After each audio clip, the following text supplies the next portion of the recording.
Yo, what the heck is up, everybody? Welcome back to Futbol on the Full Heel Network. I'm here with Andres, my boy. Yo. Rafa's in the back, too. And Johnny will be on shortly. All right, well, another busy week of football behind us. Obviously, COVID stoppages are now done in most of the major European leagues. Bundesliga wrapped up. I think last week I forgot to shout out Bayern. I think I forgot to shout them out because it was already an eventuality, right? But Bayern Munich won the German Bundesliga after just cruising since the start of the restart, rather. And then this last weekend, they beat Bayer Leverkusen to do the double. They won the German Cup. So Bayern right now has got the Bundesliga, has got the Cup, and they can get that Champions League. That's a treble, y'all. That's a treble. Only one other team has done a treble twice. The great Barcelona, possibly the greatest team that any of us has ever seen. Y'all can keep on hating on that, but it's just facts. So yeah, shout out to Bayern. I think I finally caved to what Andres was been saying all along, and I'll give you your props for that, bro. You have been calling Bayern for the Champions League pretty much all year. But now they have a 5-week layoff, so we'll see if they get a little bit rusty But hey, if they didn't get rusty after 3 months, I doubt they'll get rusty after 5 weeks. The Champions League format is going to be a little bit weird.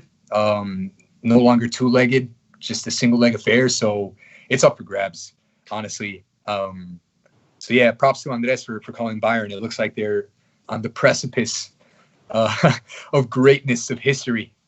So yeah, you want to take a lap? You want to hit us with that "I told you so" or what? Nah, well, I mean, look, you have Lewandowski on a 50-goal, season, which is, I mean, bar Ronaldo and Messi, it's pretty much the most elite level you can reach.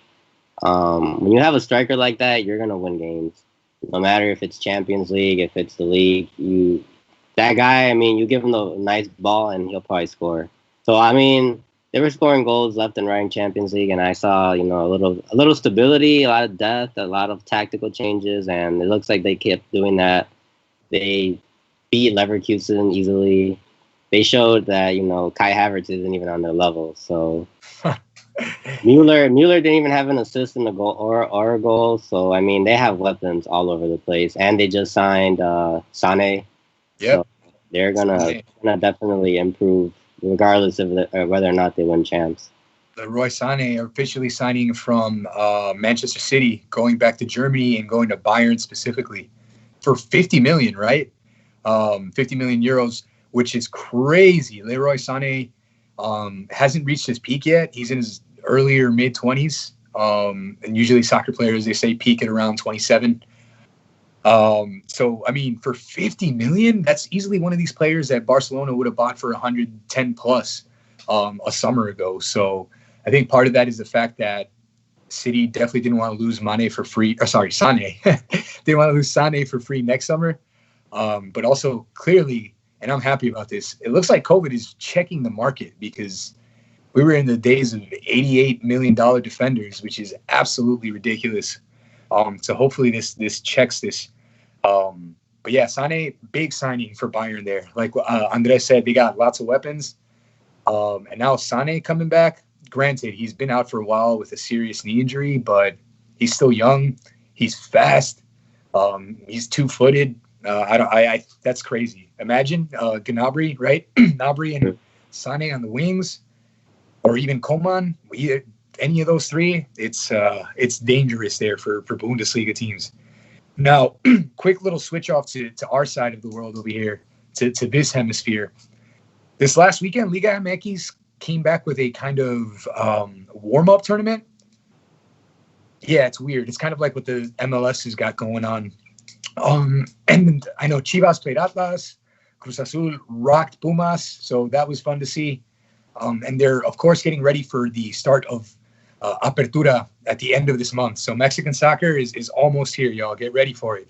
A lot of these big teams, quote unquote big teams, have retooled and are looking kind of sharp after 3 months. Granted, this tournament doesn't really count for anything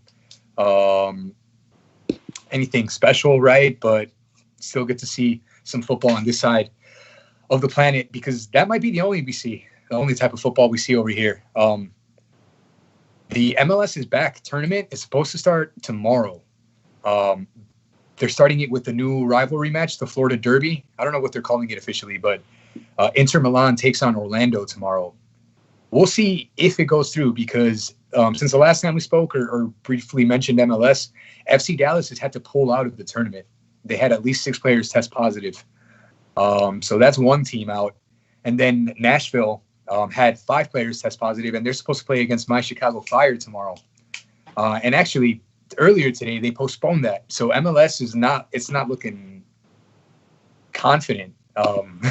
Clearly, we don't got our things together over here in the good old US of A. And I guess down in Florida and Orlando, it's really bad. COVID is spiking, and it's showing, I guess, in the players, even in a bubble. So MLS players testing positive left and right. Look out for Inter versus Orlando tomorrow.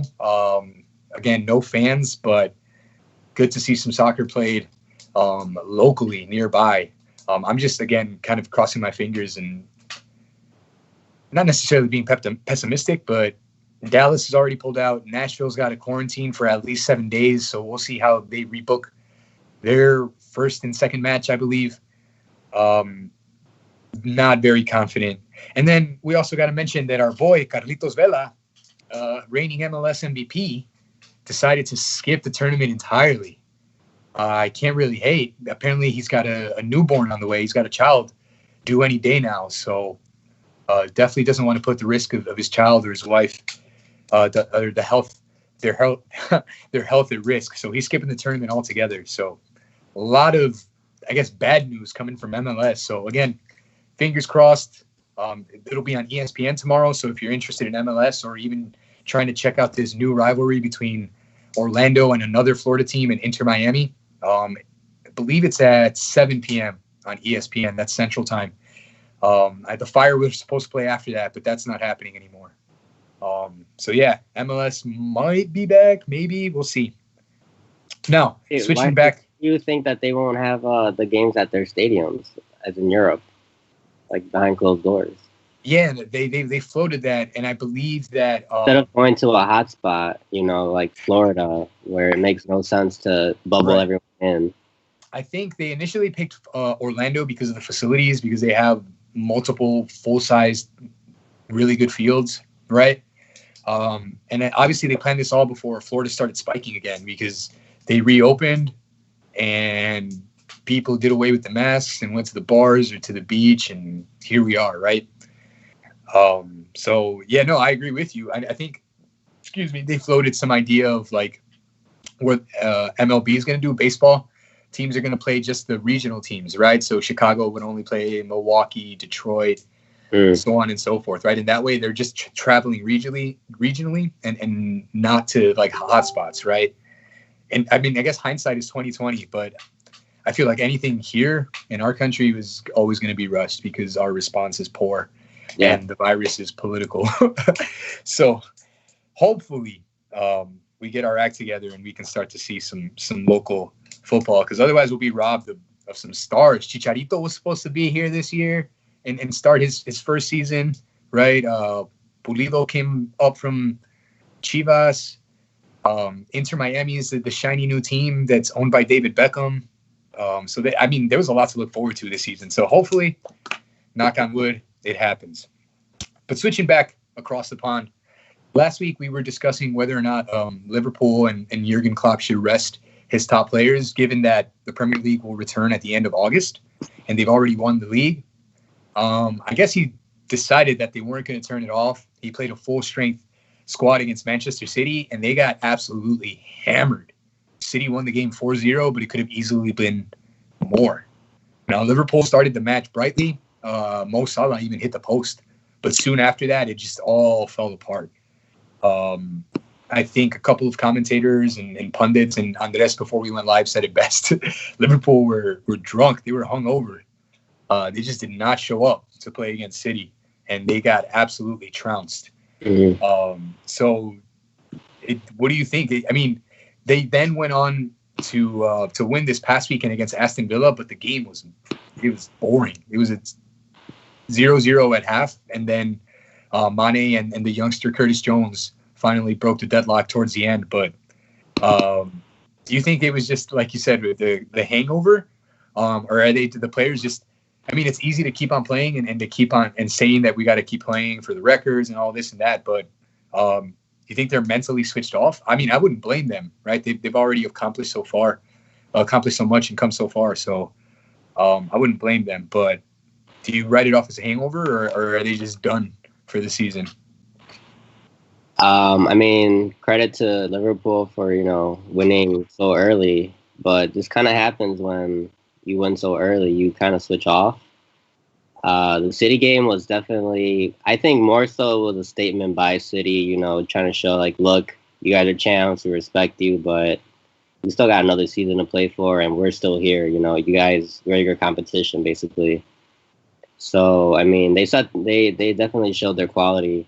But I think, personally, Liverpool may start to feel wear and tear coming into this new season, coming in so quick and fast.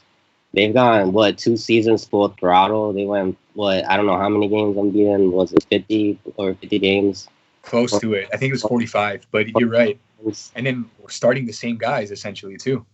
Yeah, so, I mean, I really hope that they are able to promote players like Curtis Jones and use a little bit more depth in the transfer window, because I do not think that this team can go full throttle again for a full season, especially with teams like Chelsea and City and United and Wolves. And I mean, it could be the beginning signs of some wear and tear. And I mean, I really hope they address that, or else they're gonna not start as well as they would want. That's a really good point, actually. I mean, we consider the wear and tear of this season, but you're right. They pushed Man City to within a point last season in 2019, and then they won the Champions League. Yeah, these guys are gassed. You're absolutely right. It's been impressive that they've been able to do this so far, right? Like we mentioned last week, and I know our buddy Ryan caught this. They're a machine, right? But even a machine after so much, right? You gotta maintain, like you said. So I think they'll probably use Minamino more coming into the season. It looks like Naby Keita is finally healthy. I know he got the assist this weekend, a nice little assist for Mane. He this nice little disguised diagonal pass into the middle of the box that somehow slipped past all the defenders, and Mane smashed it home. So I think they do have some options. We're hearing rumors of Thiago coming over from Bayern. Unlikely, right? We're hearing rumors of them trying to get Koulibaly to partner with Virgil van Dijk. Can you imagine that? But yeah, no, I definitely agree. There's some wear and tear there. There's definitely some fatigue. They were probably hungover. The mentality, I think all of that stuff factors into it. And also the other thing that factors into it, what you also said, City showed up. They played lights out football. Kevin De Bruyne, 2 assists and a goal. Phil Foden, not necessarily like declaring himself, right, or announcing himself. Those who watch the Premier League closely have heard whispers and rumors and things about Foden for years now, but looks like he's coming good, and it doesn't look like they'll miss David Silva that much. And that's crazy to think, right? Because Silva is a wizard. But City, I'll give them props for that game. Now, I want to ask you this, because they did this lights out performance against the champions, against Liverpool, and then they lost to Southampton 1-0, right?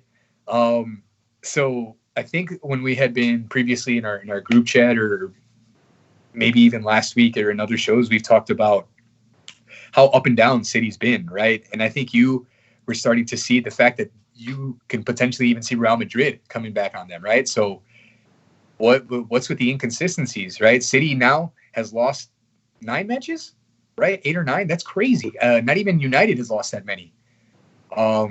So, I mean, I guess here, let me ask the real question. They're going to finish second no matter what. We'll know probably next week or in 2 weeks what their Champions League ban, if it stands. So would you agree that I think I still have them as my top 2 for Champions League favorites? You think they can lose now? Do you want to explain why you think they can lose now? I'm not saying they're gonna. It depends on matchups. Honestly, we all know champions about matchups.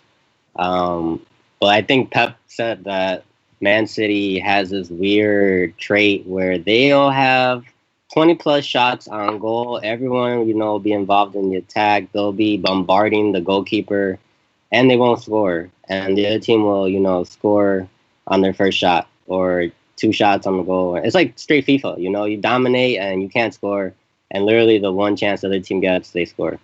So it's weird because it's happened like 3 times this season.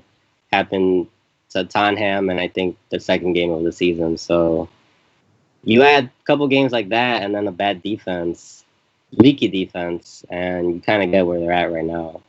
I don't know. You can't really tell which city's going to show up for Champions League. So I don't know. They're hard to tell. I don't know if they'll, beat Madrid 5-0 or if they'll have 20 shots on goal like Liverpool and get shut out by a really good defensive team. I don't know. I can't tell. It's really hard to tell.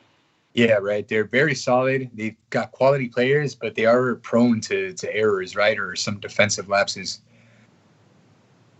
On that note, we're joined by Johnny. What up? So, hey, we were just talking Man City. What up, fellas? Man City squashed Liverpool, and then they lost to Southampton. So, Andres just explained why he thinks it could go any way for the Champions League.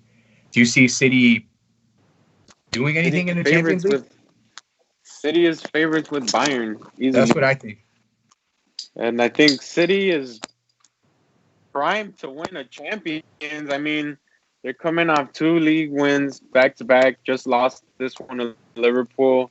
It has the signs of a they've been working in progress for this, No one's really talked about that. That's really what's riding for City, because what does Pep do? He doesn't win. I mean, same thing happened at Bayern similarly, but City's played really good. De Bruyne is a great player. They have a lot of firepower, a lot of alternatives.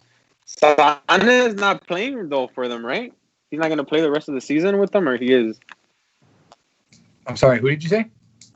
Sane? No, he's going to play he's not, right? I think he's not. I don't think they'd want to risk it with that serious knee injury. Regardless, I think that guy, the center back, Garcia, what's his name? Eric he was Garcia. A Messiah Barca guy. Yeah, he's been doing decent. I think City, for me, I've been saying City all year, and I'm sticking with City to win the Champions League this year. Oof, you heard it here first. How come they lost to Southampton? We were just saying that City is kind of prone to having that Liverpool type game where they have 20 shots on goal and they might not score. Do you see that happening in Champs? I don't. I think this season without Aguero, it's been weird that they got Liverpool. I think he'll be back for the Champions League because that's not till a month later. Yeah. He's just resting, dude. City already statistically Pep has had his worst season already, so you already know it's a weird season, and yet he's still a clear second place team. I think City stopped caring a little bit, and it's just what it is. They're not gonna be. I mean, they came out and gave Liverpool a hard-ass game for no reason, but whatever. They're trying to get ready to try to win a champs, To me, I think City's might have been my pick all year for champs. So let's see them put it together. I need to see Pep put it together for me without Messi, Yeah. Hasn't won a champ since Messi. Yeah, it is kind of time to start talking about the champs and all that shit, especially when, Liverpool's the champs. But is that what you're talking about, City? That's all I'll say. I think Foden will come. Foden will come in handy, and they got good depth and they got a good squad, bro. City has been working for this. I don't know. We'll see what they do. We'll see what the draw says. They still got to play a bad game with Real Madrid. I'm sorry. Yep. But they're up 3-1. It's because De Bruyne puts those passes and they scored 2-3 goals in a minute in a jiffy. Sterling just finds the edge of the net. Mahrez takes on people, and it's a good team. I mean, Laporte is their defense, but I think they got I think where they've been lacking is they don't know who's been anchoring the team. Like, has it been Fernandinho all the way from defense, or has it been Rodri? You know, I think right? Rodri hasn't done a great job holding it down, or not to I call think, him out, or that mid in general. Gundogan either. yeah, Gundogan hasn't looked good at all recently. That bums me out because he used to be a killer on Dortmund. But yeah, elsewhere in the Premier League, things are heating up. Chelsea and It's Leicester, heating since the up last time nice. we did this, they switched. Chelsea's up to third place now. They've got a point on Leicester City. Leicester City tied Arsenal today. They tied Everton last week, right? Or they lost to Everton. I can't remember. But Leicester quickly They lost. Leicester has lost. Yeah, the last they two lost to games. Everton, and then they tied Arsenal today after Arsenal went a man down. So now they're in fourth, a point behind Chelsea. Now, Chelsea, I think, is going to hold on to third, right? Yeah. Is Pulisic for real? Christian Pulisic has looked really good the last 2 weeks. He got another goal today. I don't want to say it's like American bias because, quite frankly, I guess if I'm leaning soccer, sometimes I lean a little bit more towards Mexican soccer than I do towards American soccer, but I do have an interest in American players, right? I used to think Christian Pulisic was a little bit overrated, but now that he's translating this to the Premier League, I think he could do work for this national team. Do you rate him? What do you think about the kid? I mean, I kind of said that he was one of their most important players at the beginning of the season before he got hurt. You did say that, and we laughed. I'm not going to lie. Yeah, and you guys laughed. I did laugh, and then I'll admit that I was wrong.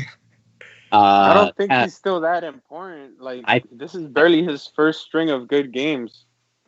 I think Lampard did well, kind of keeping him on the bench, keeping him hungry, wanting to improve, and now it was his time to shine. They're comparing him to Hazard, but I feel like he's not on that level yet. He's a little bit more direct than Hazard and probably has an eye for goal, but he has a long way before he reaches even the Eden Hazard for Chelsea. But he looks good. I mean, he's fast. He has quick change of pace and definitely can score goals. So I think he's for real. Johnny likes him. He just doesn't think he's important, right? Yeah, I just don't give a fuck about him that much yet. So it's like, I think that was a nice play against City. A nice, real burst of speed, showed some acceleration, and I think he is more direct. How Andres kind of nailed it, being the nigga that he is, whatever. But fucking Pulisic, I guess, I don't know. I think this is his first string of good games, is what I'm saying. But will he be that decisive figure for the national team? I don't know. I still don't know what position he really plays, to be honest with you. Not to be critical of him, but he's in a position that there's a lot of competition for, and that's what worries me if he's going to be the guy. So you're telling me he's going to be the guy above who? Who's he competing with on the left? His boy. The young kid that Lampard brought with him. Talking about Mason Mount? Yeah, Mason Mount has been winning spots over him.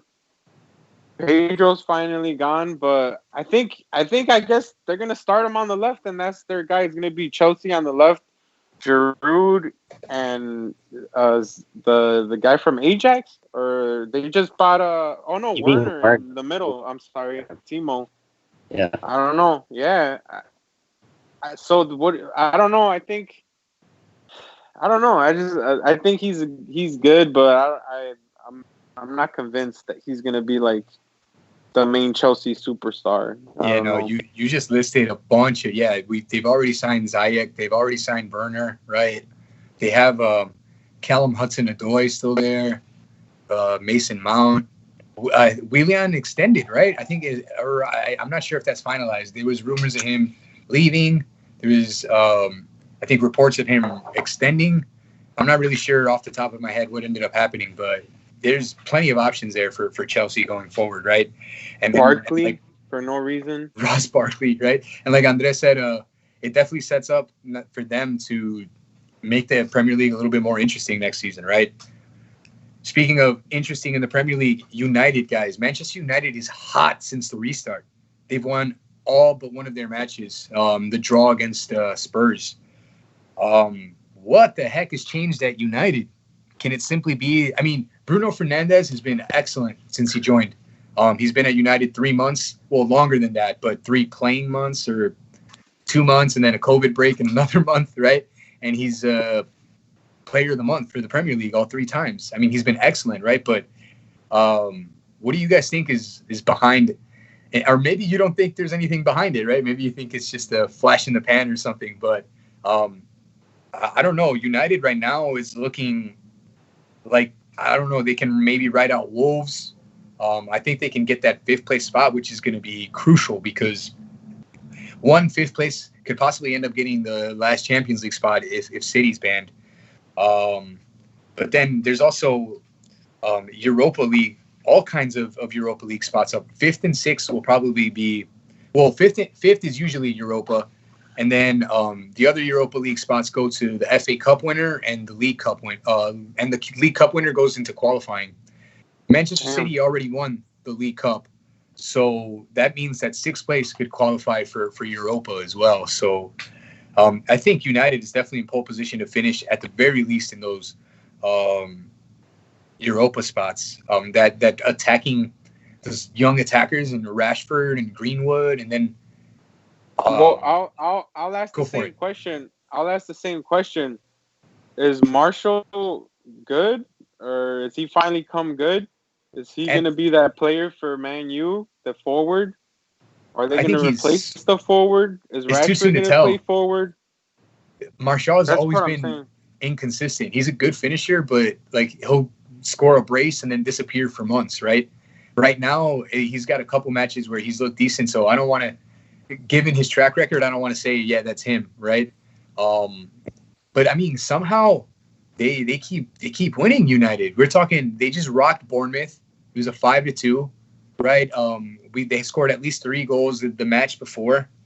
Mason Greenwood. Well, yeah. Mm-hmm. I don't really know I don't know if he fits in on the wing or if he's a striker. Maybe I don't think he's a striker, but man, can that kid finish with both feet? It's impressive, and he's really accurate. Pogba's helping in. Fernandes and Pogba, I think, in the short time they've played, looked pretty good. I think, like we talked about in the past, they just need to figure out that third midfielder to kind of anchor things or kind of do the work that those 2 players don't. I feel like we're not mentioning Matic. Matic has been playing defensive mid, and he's kind of been helping bring stability to that over like McTominay or Fred. I think he's been underrated as a player for them. I think Bruno Fernandes definitely helps over Lingard. Lingard was lost in that center. I don't know what he was playing, that weird space that we've talked about before. So, and everyone's healthy. When you got Greenwood scoring, you got Martial scoring, Rashford. I mean, everyone's going to, compete and get hot and score goals. That's what forwards do. They push each other. So I think we're just seeing finally all somewhat come together for United. I mean, De Gea's kind of not really, trustworthy as he used to be. But I feel like maybe with, I don't know, maybe like a more athletic defensive mid, some depth in the defense, maybe a real number 9, like a Raul Jimenez type player, they can, finally compete for the title, but definitely look good. I mean, and let's think about it. If they start the season in a month, they're going to be one of the hottest teams to start. So they're going to be top 4 immediately, is what I think. It's funny that you mentioned Matic because just when it looked like he was done at that club, he starts playing, and then I'm pretty sure they extended him either yesterday or today. So he's definitely staying at United. I kind of wrote him off already, but he's been quietly decent the last couple matches. And I think United probably over Wolves, definitely over Arsenal and Spurs. Looks like Sheffield is kind of fading too. I think United can hold down at the very least that 5th spot. And maybe even 4th because, guys, Leicester is dropping quickly. Leicester is fading. So, I don't know. We can still see a little bit of shakeup there before the end of the season. I think there's 5 matches left for most teams. So, a lot to play for there. Has Madison, can I say, for Leicester City? Madison, what about him? Has he been playing for them? I feel like he's been out for a couple games. I don't know if he recently came back. But I feel like that attack relied a lot on him and Vardy scoring, and everyone else was on the wings, and they haven't been getting that. Yeah, Vardy scored today, but they actually they have a lot of quality players, and they all just kind of cooled off. I haven't heard too much about Madison. They have that Belgian midfielder, Tielemans. Yeah. And I saw it in the last match. He was bad.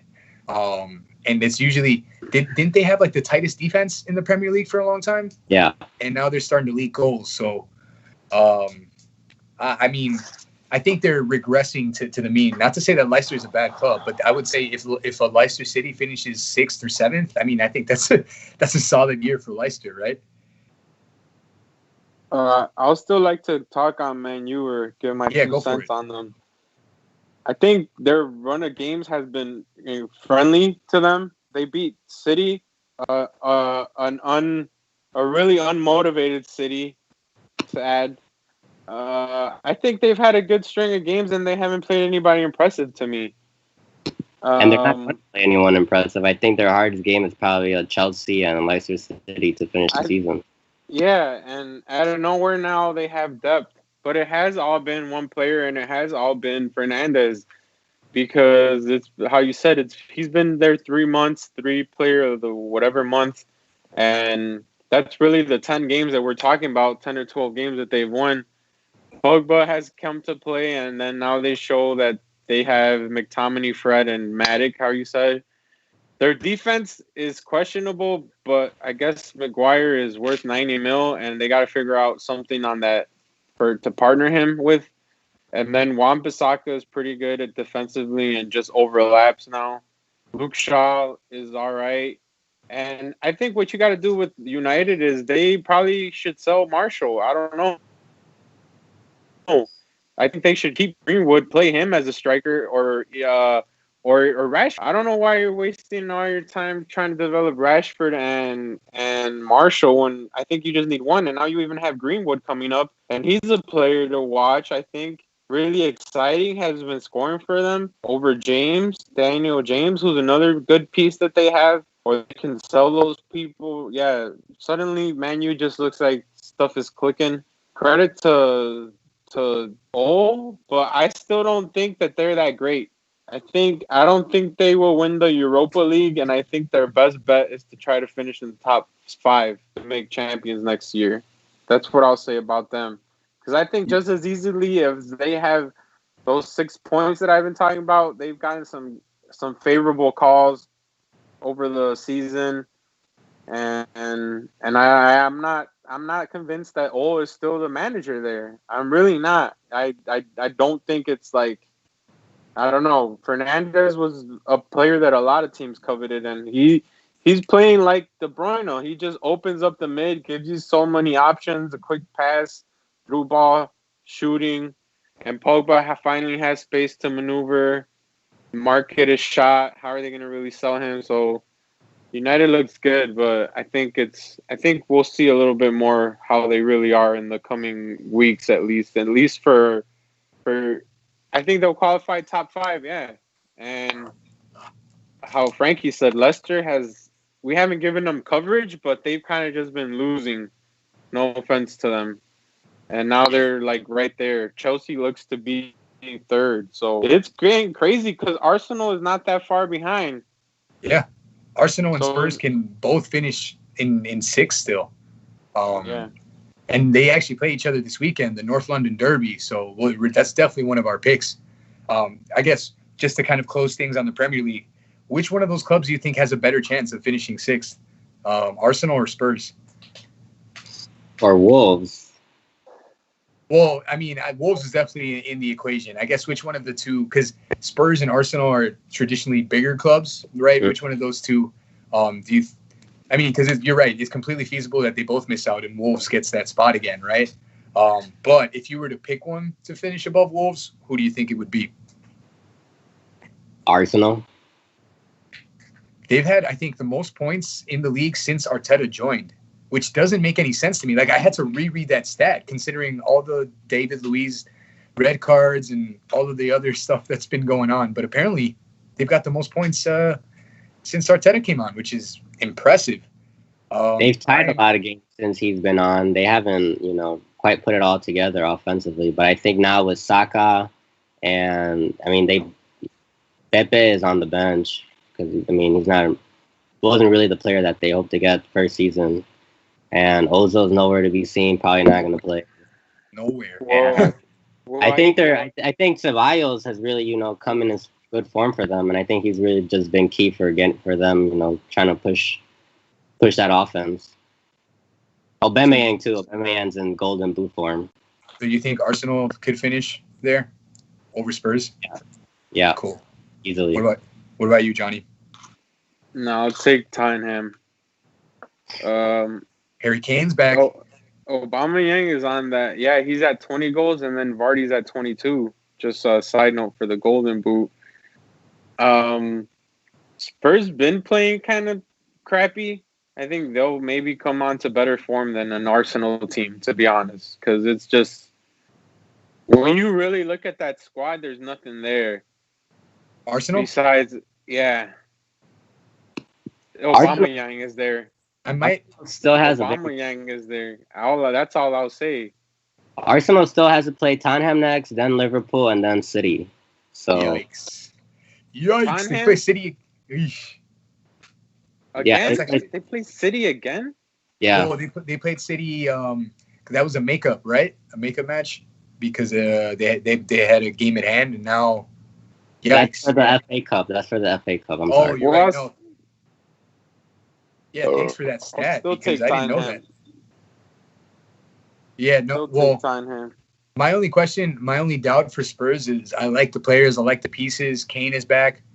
They just won off a lucky own goal against Everton, and that was the minimal difference. But I just feel they need that. So they're sorely missing that Christian Eriksen player. Since he left, they've got nobody feeding. It's all like defense and it's like straightforward. There's nothing in between. There's nobody linking play. And then Mourinho's playing Eric Dyer at center back. What the hell is going on? He's got Vertonghen and he's got Alderweireld there, and he's not using them at all. He's playing Eric Dyer. What the hell's going on there? I don't understand what Mourinho is really going on. He's calling out Ndombele, and Ndombele said he'll never play for him again after they spent over $50 million on him last summer. I mean, I still like the pieces, right? Son and Harry Kane, I mean, dangerous, right? Lo Celso, I think, is what comes closest to their 10, and he's been kind of up and down. He's like their most creative player now. I don't know who would fill that role. So that's my only doubt with Spurs. But at the same time, you're right, Johnny. Arsenal is at the same thing, right? It looks like Arteta is tinkering and trying to see who he's going to keep. So I think there's less expectation on Arteta to get anything, and I think that you just named it, and all those Spurs players are better than what Arsenal has. Like, I'm sorry to tell you, that Eric Dyer is better than Guendouzi, Torreira, who's out, and who else is in that mid? Guendouzi? Hey, I have nothing against Eric Dyer, just not as a center back. I mean, I know, but I'm saying all those players are more reliable than David Luiz and freaking Mustafi. Yeah, you know what I'm saying? Like, that's just the real talk of it. Arsenal's gonna get goals, but they're less of a team than Spurs, and now I will go for that. That's fair. Even though Spurs isn't playing how I said earlier a couple podcasts ago, just gutless, just like nothing. The team is running off of just like the league not sucking, but them just like being there, around those spots. Yeah, they were 10th not too long ago. So, because you can tell me if City has shown they don't kind of care, or not that, but they're kind of vulnerable, and they've streaked over City in general, and then Liverpool doesn't even give a crap. Yeah, no, they shut it off.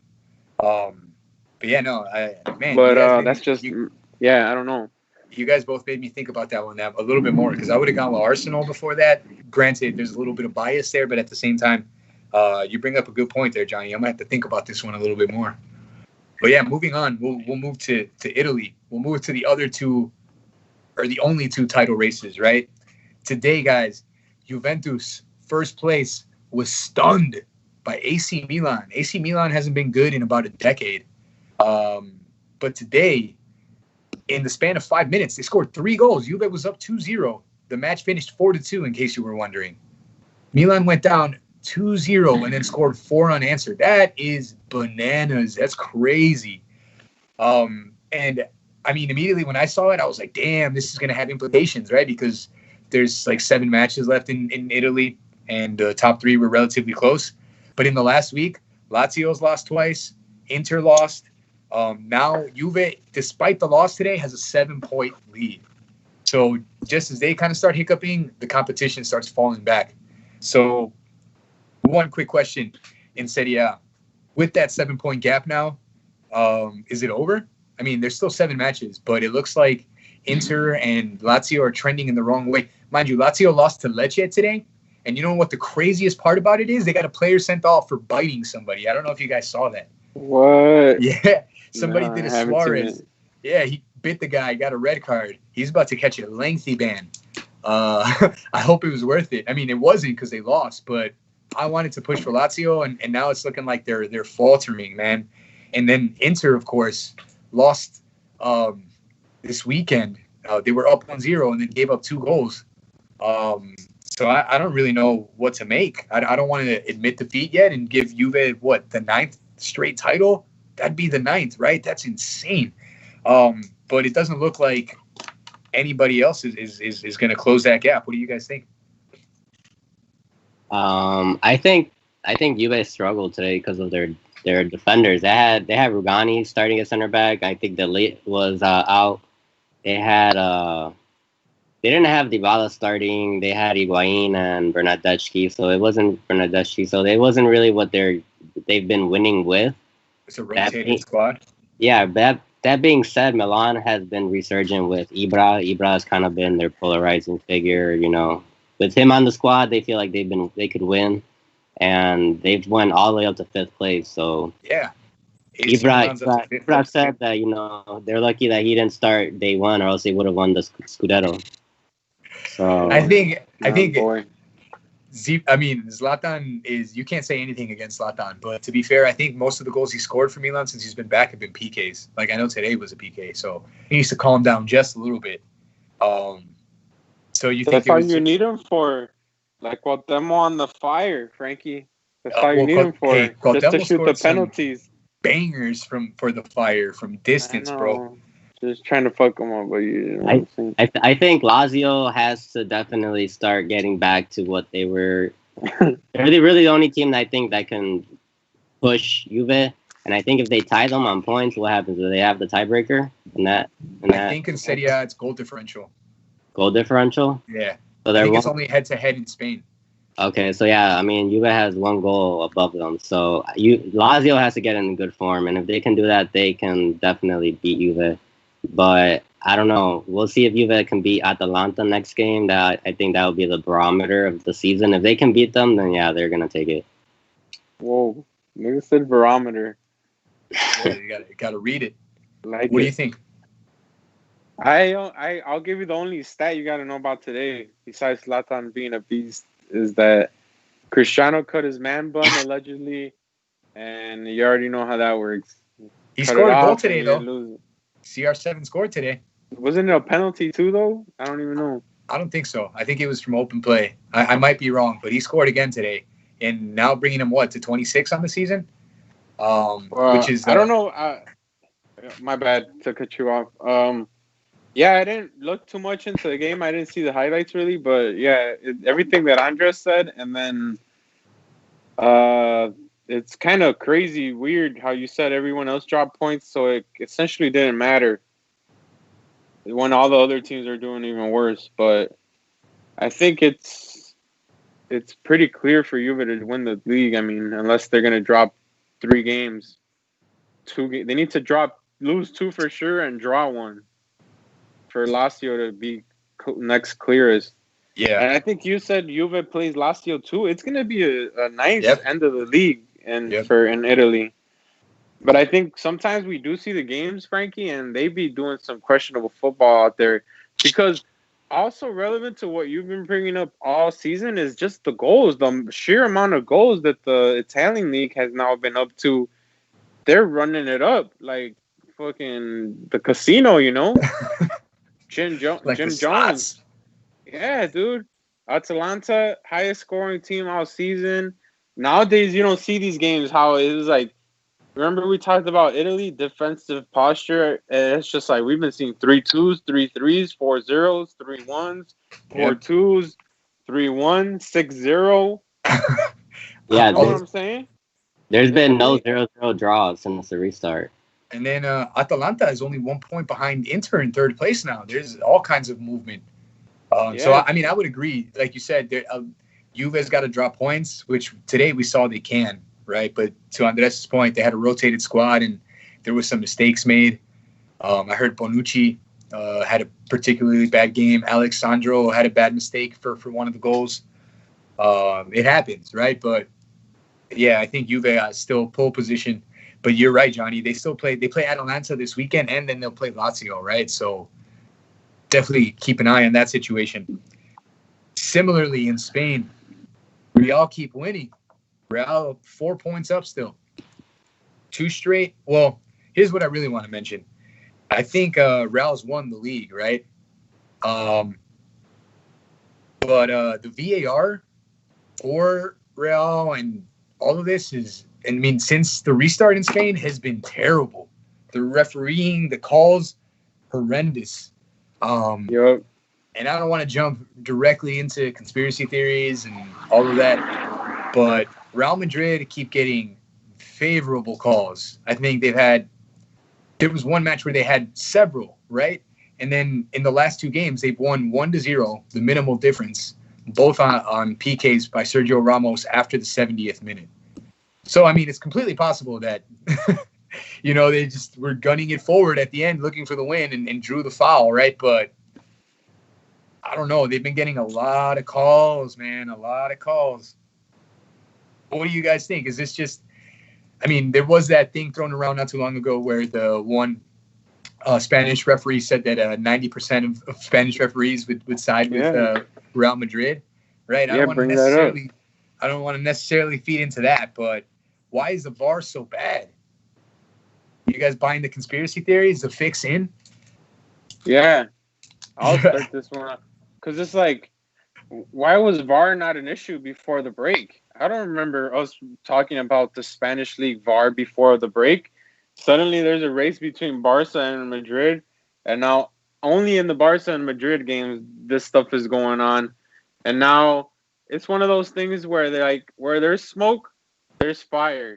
and it's just like VAR has not been working. It's been doing the complete opposite of what it's been supposed to be doing. And it's just like, I don't know what's going on. And it's just like, I think Madrid is the better team. And favorable calls or not, they've been the better team. That's fair. So I won't say it's because of the calls, but it's just like it could be a little bit closer of a race, but like some of these calls, like the Barca game, there was 3 penalties and they reshot a penalty against Atletico. And now Sergio Ramos has 3 games in a row with a penalty? 2. There's 2, but he already has he has 6 or 5 goals since the restart. Yep, and most of them penalties. Yeah, but I mean, and props to him, right? Because exactly. He converts them. But I'll say where there's smoke, there's fire, and I don't know what's going on with the VAR, and it's just it's noticeable again, and they got to do something about it. If we're normal people, normal guys talking about this, how it can be redone off of the normal replays they show us, right? Which is within reasonable time. I don't know why they're not getting called out for that, They need a timer on the VAR. If there's a VAR decision, put a 1 minute timer, a minute, I don't know, 2 minutes. It's been ridiculous in Spain, but nothing I don't know. I think there has to be a uniform set of standards for VAR across all leagues, like Frank has been saying, and we've been kind of talking about it. in the Clásico, you saw Barca and Madrid kind of the same, and I feel like that's why people are kind of mad at Barca they're mad at the Barca fan base is mad because they did not seem like they were, worthy of, winning all these games that are really close, but because they're being they're being magnified by VAR, then everyone's, calling conspiracy. I mean, Madrid they have probably a little bit more to score with than Barca, and they've kind of put it together from the beginning. Barca just lost a lot of points, and I mean, you can't really blame that on the refs either. No, they shot themselves in the foot. No, that's an absolute point, and that's what I was gonna jump on now, right? Because I'm done joking around with the conspiracies, right? Like, it is suspect, it is terrible officiating, but like you said, Barca has been terrible themselves. They haven't been consistent, right? So, I mean, Madrid, in the meantime, they might not be scoring, they might be gifted goals, but they're also not conceding, right? Which is important. I think the main thing is that they're doing what champions have to do, and that's win by whatever means necessary. Yeah. Yeah, they're getting the result, and that's what it is. Yeah, no, definitely. But I think it's because we watch those matches and we see them like struggle to create so much or struggle to get a goal, an offensive goal, right? Or an attacker with a goal that you just kind of sometimes it's and I'll finish with this on this part. United, Barcelona, Madrid, doesn't matter. All the big clubs are always going to get calls going their way, no matter what. I know I go back and forth with Real Madrid fans a lot, right? Real Madrid fans love calling Barcelona UEFA Lona, right? Because they got a favorable calls in the remontada and against Chelsea, so on and so forth. But everybody gets favorable calls, man. I can remember when Real Madrid, Marcelo hit the handball against Bayern. They didn't call it. Cristiano was offside. He still got the goal, right? They sent Vidal off. I know Vidal's still pissed about that, right? So I don't want to hear it. All the big teams get calls for their favor. So if people are denying that Madrid didn't get these calls in their favor sometimes, I would say BS. But at the same time, I also wouldn't call it conspiracy because I know that Barca gets favorable calls as well. Now, Barca, again, I would say it's too little too late. I don't see Madrid dropping as many points as is needed for Barca to take over. But what we did see in the last week is finally Setien doing something different. Against Atletico, he played two strikers and a midfield diamond. Now, in that match, he had the two strikers, Suarez and Messi, and Ricky Puig was at the tip of the diamond, right? That game finished 1-1, and 2-2. And he was terrible, Setien, with the substitutions. He didn't sub anybody in until Fati came in like the 85th. Griezmann came in the 90th, right? So I like the innovation, but it was too late. Now, later on this week, we saw Barca travel to Villarreal. Now, I wasn't optimistic about it because Barca's been terrible away, and Villarreal has been on a tear. They're since the restart, they're pushing for that fourth place even.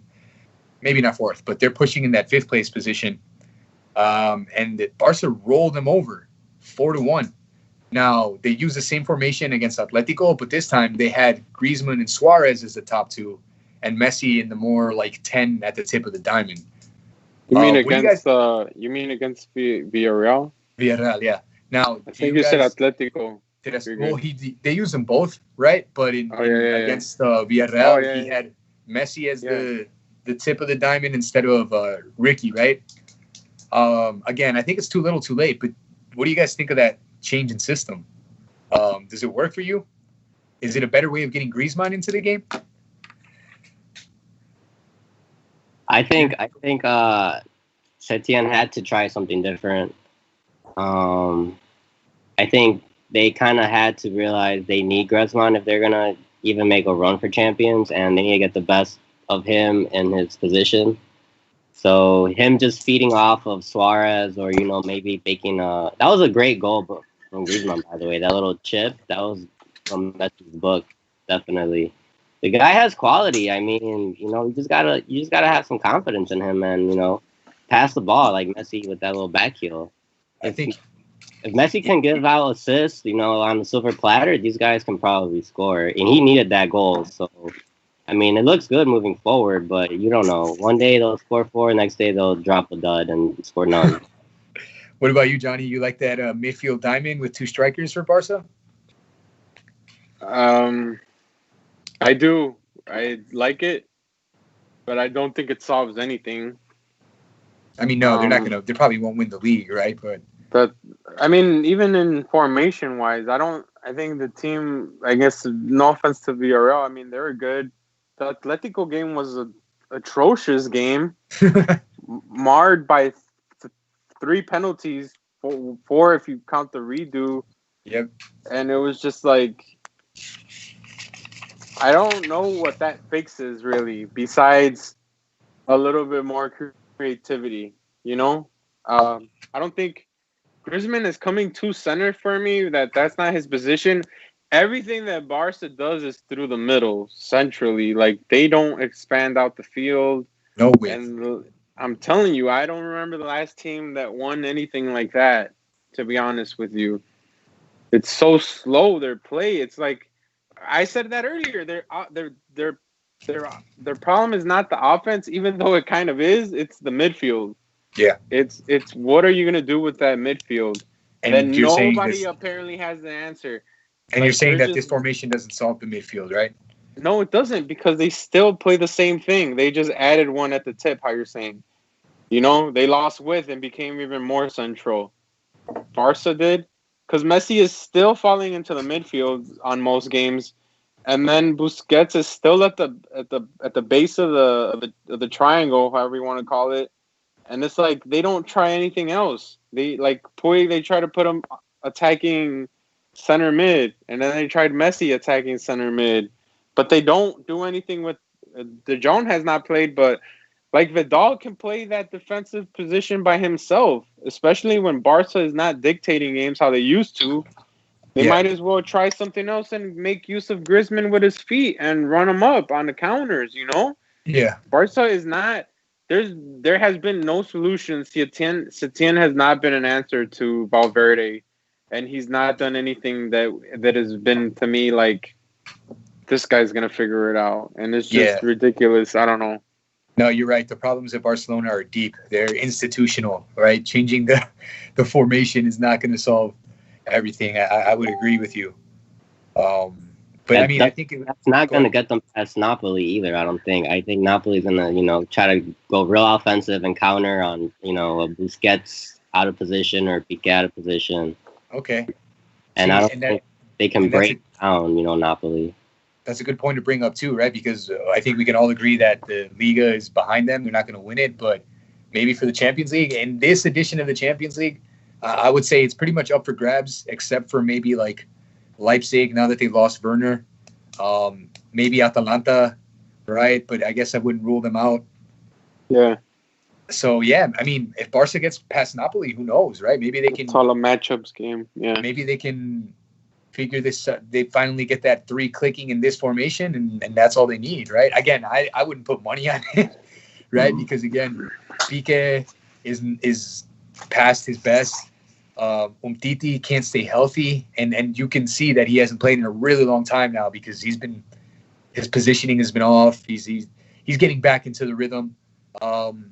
But yeah, they're just, the midfield is non-existent, right? And now they're bringing over another 30-year-old to try to make them more dynamic. Puig,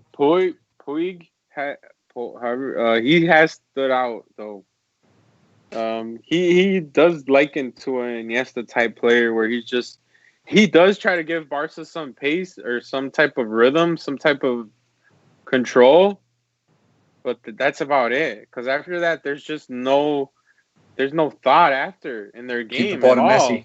I would never have thought that this would be what Barcelona has come to, and I think that's what resonates with the Barca fans is that there's just no style of play, which is like, shit, even if they had a bad game, like they played good and they try to attack, this team just does nothing. Like, I mean, they've been trying their hardest, but I also don't know if it is a player thing. If we're not doubting that the quality is there, I mean, screw it. The players cannot listen to the coach and just put a good show, but it seems like that doesn't happen, and it's because it has to do because of what you said. There's deeper issues in that team right now than just formations or whatever. It's institutional. It's whatever. But Suarez still had a banger of a goal too. Yeah, he did. Yeah, so to the in far the champs, post. Yeah, in the champs, I think we're saying that Napoli will give them trouble, so we're not surprised if they pass or lose. At least that's what I'll say. Yeah, no, I'll kind of finish it all with this. You've been saying all year, Johnny, and I agree with you. I've been trying to plead the case for Griezmann, right, and saying that he's been putting in a lot of hard work and doing a lot of the dirty work. But they didn't pay over 100 mil for that, right? They paid in for a difference. Yeah. To make a difference. Right now, Andres brought up the interesting stat this week that he's only one goal behind what Neymar had in his first season. Right? So I think you're right, Johnny, for the money. His impact should probably be greater. But very, very quietly, his return isn't terrible. Somehow. And I was confused when I saw that stat. I was like, what? He's got 14 goals?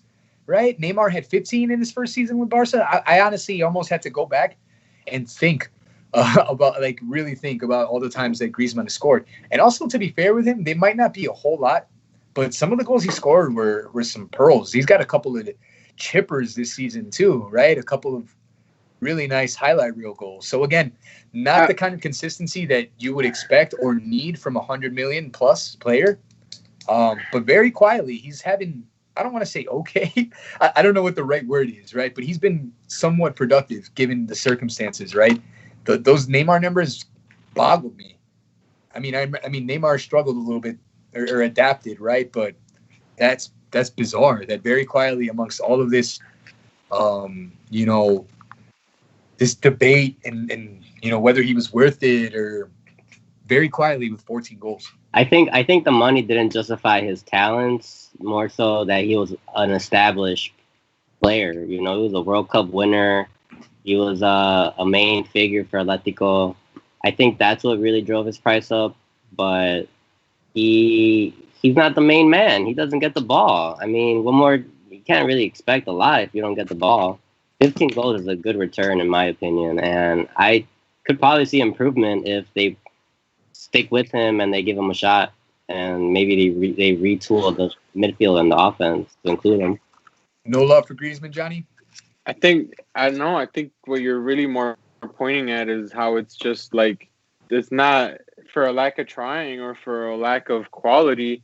It's just Barca have not been using Antoine in his best position, and there's just more underlying tones to this complicated saga of just like what's going on. Like when they got Griezmann, like to track back a lot, I thought they were gonna use Griezmann as the classical Henry, David Villa on the side, cutting in, swishing in every goal, every other game with Messi high fives, Neymar on the side, driving in, Pedro, everybody, and he has just not been used like that. And it's just like Barca is not willing sometimes to change formations or to try something else. That it's very stagnant, and it's just like they keep wishing for this like Iniesta or Xavi figure to come out and rise out of nowhere, and then it's just like the team has slowly falling to bits because of, I don't know, I mean the management. But I mean, I got a little bit of a sidetrack, but I think what you're saying is just they're not getting the best out of Griezmann where they're putting him, and it's not because of his fault, really. Like we see his games, he's probably the second hardest runner after De Jong. You could probably check that for me. Like this team just does not run. It's slow. It's like, Yep. He's been trying, so. This is why I'm so mad that they brought in Pjanic. It's going to be more of the same, more standing around and passing it back and forth, sideways. Oh, God, I don't even want to think about it anymore. But, yeah, we'll wrap this show up with our picks for this weekend. This very first one, you might laugh at me, Johnny, but it's got implications for the European spots in the Premier League. Tomorrow at noon, Sheffield United plays Wolves. Who you guys got? Sheffield United still in the conversation. Wolves definitely firmly in the conversation. This could be a big one for Europa. Who you guys got? Are they playing? Oh, it doesn't matter. Yeah, no, I used to check that, habitually, but now these days it doesn't matter with no crowd, right? I think Wolves. I could have guessed that. Yeah. What about you, Andres? I don't know. I thought Sheffield has been quietly not doing bad, but not doing great either. Wolves lost to Arsenal. I think they'll rebound and beat Sheffield United here. All right. Wolves. I will go with Wolves as well. Jimenez gets another one. They're saying that Traore might go to City or Juve. That'd be interesting. And he's been putting in work this season. Now, the other match for the Premier League this weekend, Sunday at 10:30 on NBCSN. I'm sorry, I forgot to mention that you can also watch the previous the Sheffield United Wolves game on NBCSN tomorrow at noon. But on Sunday, we got the North London Derby. We got Spurs versus Arsenal. That's Sunday at 10:30, also on NBCSN. Who you guys got? Can you remind me who got a red card for Arsenal? It was Nketiah. Edward Nketiah. The young forward came on and cleated a dude in the side. Oh, yeah, Nketiah. I got Arsenal. Aubameyang, Golden Boot, form. Gonna rally towards the end. Second straight Golden Boot? Yup. Aubameyang, this is what he does. Late season, he tries to score 5, in one match to catch up. This is what he does. What about you, Johnny? You got Spurs? Yeah, I got Spurs. Ooh. Guess that one. I'm going to go draw on this one, boys. I don't see anything in either team right now I can see the Spurs taking advantage of a terrible defensive, Arsenal mistake, but I can also see the same because Spurs is playing Eric Dyer at freaking center back. So I'll go with the draw. Now we switch over to Italy. On Saturday at 2:45, you can watch this on ESPN Plus. Big match, Juventus versus Atalanta. Who you guys got? First place versus fourth place. I got a draw. What about you, Johnny? Juve. Cristiano hat trick. Yep. The hat trick. They bounce back after the Milan defeat. After he gets his equilibrium right without a man bun. Yeah, it's over. Yeah, no, Andres brought up the good point that Juve was heavily rotated today, so they'll probably come back full strength on the weekend. Atalanta's dangerous, though, man. They just rock Napoli. I don't know. Beat Juve. I'm going to go draw with this one. I'm going to go with Andres. Just because I kind of hope that Juve drops some points there, too. And then we got another juicy one in Serie A on Sunday, the 12th at 2:45, also on ESPN Plus. Napoli versus Milan. Who you guys got? I'll take Milan. Yeah. Napoli for Andres, Milan for Johnny. Is that right? Yeah. I said right. Milan as well. Oh, you said Milan as well. My bad. I'll fix it. All right, that's 2 for AC Milan. I'm going to go the other way with this one. I'm going to go Napoli. I think Milan, like you guys said, has been resurgent.